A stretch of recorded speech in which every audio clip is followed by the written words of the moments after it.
All right, hey, this is Rachel and Jesse, and today we're going to talk about a very interesting neurological phenomenon called phantom limb. This will go. All right, cool. So, what is phantom limb? Phantom limb is pain that feels like it's coming from a body part that's no longer there. So, let's say you lost it in an accident and had to get it amputated or something like that.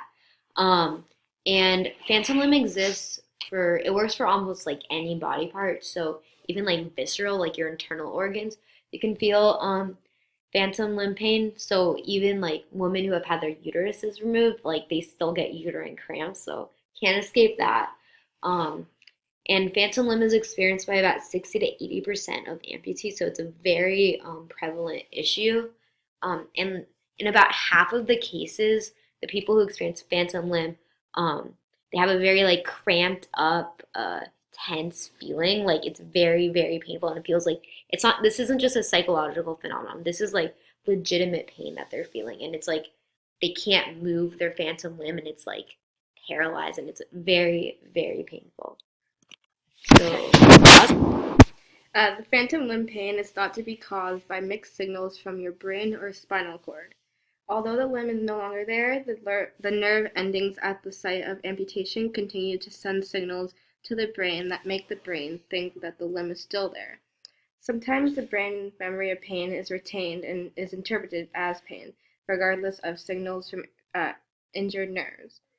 The pain appears to originate in the spinal cord and brain. After amputation, areas of the spinal cord and brain lose input from the missing limb and adjust to this detachment in unpredictable ways, which usually result in pain.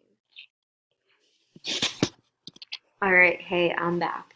So, what can we do to treat phantom limb? So, there are a number of things that work as treatments for phantom limb. You can take medication, so antidepressants, anticonvulsants, narcotics, um, NMDA receptor antagonists. Like there are a whole bunch of pills that you can take that help with phantom limb. You can also get acupuncture, meditation helps, physical therapy. There are some like more invasive treatments. For example, you can get nerve stimulation, which is called transcutaneous electrical nerve stimulation, and that will send low electric signals into your nerves, and that's believed to interfere with the signals from pain receptors, so that interferes with the pain signal going to the brain, which lessens pain. You can also get nerve blocks, which acts as like a local anesthetic for um, the area, which can help reduce pain. Or you can get like spinal cord or deep brain stimulation, which is like a very invasive surgery. But my favorite treatment for phantom limb is something called the mirror box. It's very simple, very easy to obtain, and it's ingenious.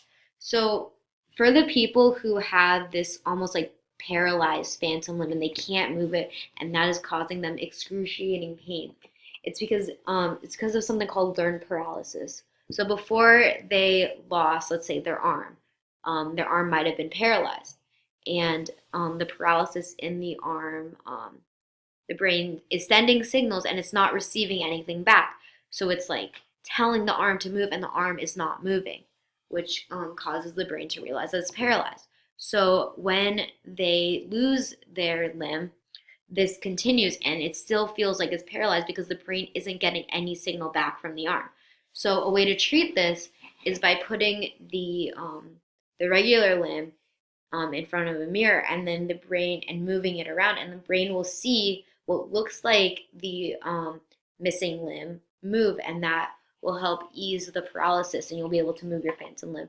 And it's also been able to treat phantom limb altogether and cause it to disappear, which is really interesting. So yeah, I think that's all for treatment, and that is all for our talk. Thank you for listening.